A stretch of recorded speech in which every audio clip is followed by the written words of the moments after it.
പ്രതിഭയ്ക്കെതിരായ സ്ത്രീവിരുദ്ധ പരാമർശത്തിൽ election commission പരാതി നൽകി അഖിലേന്ത്യാ ജനാധിപത്യ മഹിളാ അസോസിയേഷൻ. സ്ത്രീത്വത്തെ അപമാനിച്ച ലീഗ് നേതാവ് ഇർഷാദിനെതിരെ നടപടിയെടുക്കണമെന്നാവശ്യപ്പെട്ടാണ് പരാതി. പോലീസ് കേസ് രജിസ്റ്റർ ചെയ്യാൻ ഇലക്ഷൻ കമ്മീഷൻ ഇടപെടണം. സ്ഥാനാർത്ഥിക്കെതിരെ നടപടി സ്വീകരിക്കണമെന്നും പരാതിയിൽ ആവശ്യപ്പെടുന്നു.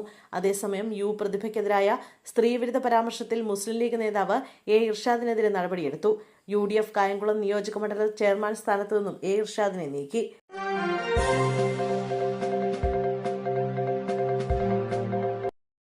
മഞ്ചേശ്വരത്തെ സ്ഥാനാർത്ഥിക്കെതിരെ പരാതിയുമായി കെ സുരേന്ദ്രൻ.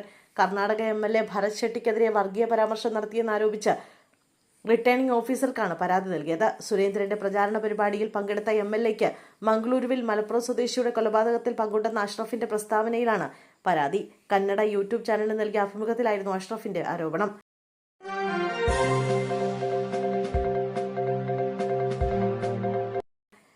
കാസർഗോഡ് ആദിവാസി കുടുംബത്തിനെതിരെ ഫിനാൻസ് സ്ഥാപനത്തിന്റെ ക്രൂരത.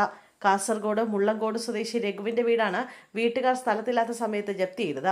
വീട്ടു സാധനങ്ങൾ പുറത്തിട്ട് വീട് സീൽ ചെയ്യുകയായിരുന്നു. മഹീന്ദ്ര ഫിനാൻസിൽ നിന്ന് 3 വർഷം മുമ്പെടുത്ത 3.5 ലക്ഷം രൂപയാണ് രഘു തിരിച്ചടയ്ക്കാനുള്ളത്. ഇതിൽ വീഴ്ച വരുത്തിയതിന് പിന്നാലെയാണ് വീട് ജപ്തി ചെയ്തത്.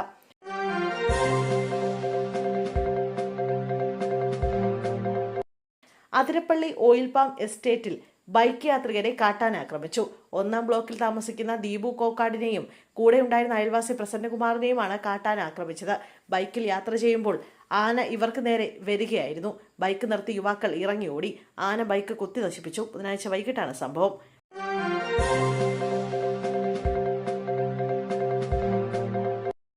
IAS പദവിയിൽ നിന്ന് വിടുതൽ നൽകാത്തതിൽ കേന്ദ്ര സർക്കാരിനെതിരെ കണ്ണൻ ഗോപിനാഥൻ. IAS പദവി രാജിവെച്ചത് കേന്ദ്രം സ്വീകരിക്കാത്തതിനാൽ തെരഞ്ഞെടുപ്പിൽ മത്സരിക്കാനായില്ല.